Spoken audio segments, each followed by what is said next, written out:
Welcome. Thank you for joining the conversation about the 19 rules for getting rich and staying rich despite Wall Street.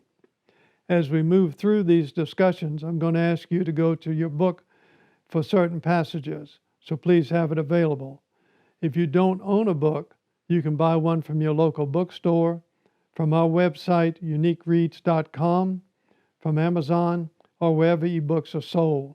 It comes in hardback, paperback, and ebook format. Now let's get started. Go to page 55, rule number 8. You should try and strive to have 3 different kinds of accounts. The first one is a tax-deferred account. It might be a 401k, a 403b, 457, or some other employer-sponsored retirement account. You should have an IRA, or perhaps if you are self-employed, a simple or a SEP account. You should have a tax-free account. Now, the tax-free account has certain restrictions on who can have one, and you need to see if you qualify. But these are called Roth accounts. All right. Then you should have what's called a fully taxable account. That means that whenever you get any income into that portfolio, it is taxed in the year that it comes into you, or if you sell something, you pay capital gains tax the year that you sell it. Okay? So the tax deferred account, you're putting money in there that has not had taxes paid on it. It will grow with tax deferred, but when you take out the money, you have to pay taxes at ordinary income tax rates. There's no capital gain rate for a tax-deferred account.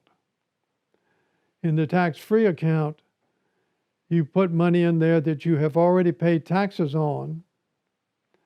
It grows tax-free, and if it stays in there for the proper amount of time, you can take it out on a tax-free basis. And of course, the third account has no tax benefit or restrictions whatsoever. Now, how do we minimize short and long-term taxes using these 3 accounts? In the tax-deferred account, you want to place fixed income assets that have the highest annual interest or dividend payments. Those are usually fixed income investments that have the longest maturity. All right? In the tax-free account, you want to place 2 kinds of common stocks. One are common stocks that have high dividends, perhaps utility stocks or even in some cases consumer staple type of stocks. And the second kind of stock is one that in its particular sector is growing faster than the economy as a whole. So you have 2 kinds there. You have those that have high current income, and you have those that have the potential for capital appreciation. All right. In the fully taxable account, you want to start with common stocks that either do not pay a dividend or pay a low dividend, so that the money coming in from dividends has as low a tax base as possible. You also want to have fixed income securities that have low interest or dividend payments. And generally, the fixed income securities with the lowest interest or dividend have the shortest maturity. And there's a reason for that, and there's a reason why we use those in the taxable account, because it is our second line of defense against an emergency. All right? There's a third type of investment in the taxable account, and those are what I call special situations. They are common stocks that for some reason or another have a short-term issue that has caused the market to drive their price down towards their intrinsic value, and you can pick those companies up, understanding it will take some time before they improve their operations. All right? And I'll talk to you more about the special situations when we get over to rule number 18. All right? Now, I told you that we wanted to use some common sense here as well. You only get have three sources of income coming into you. You have inheritances from your family, you have gifts from people, and you have your own efforts and your salary that's coming in on a regular basis. All right? Now, what I want you to think about and what I want you to do, number one, is do not change your current lifestyle. If you try to set up an investment program that is going to impact your current lifestyle, then it's not going to work. It's not going to be there forever. All right?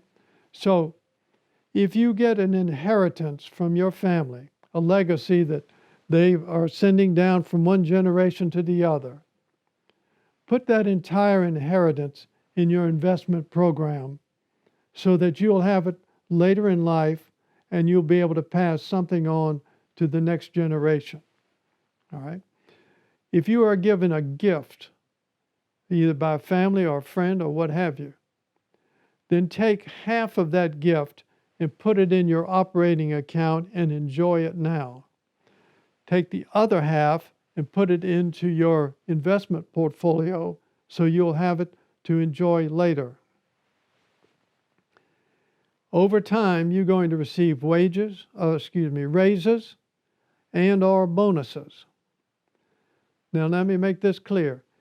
If you receive a raise or a bonus, after deductions, you take the amount that you receive, you put half of it in your operating account to enjoy now and improve your lifestyle now, and you put half of it into your investment account so you can have it to improve your lifestyle later. All right? That's fairly easy to do nowadays with the banking system that we have. Okay? Now, it seems easy to accumulate wealth just by following these 9 rules. The problem is reality and life intercedes. Besides investment risk, there are 4 major personal lifestyle risks that you have to minimize or avoid. Next session, we're going to go over those 4 risks in rules 10, 11, 12, and 13. All right? Thank you for being here. We look forward to seeing you in the next session.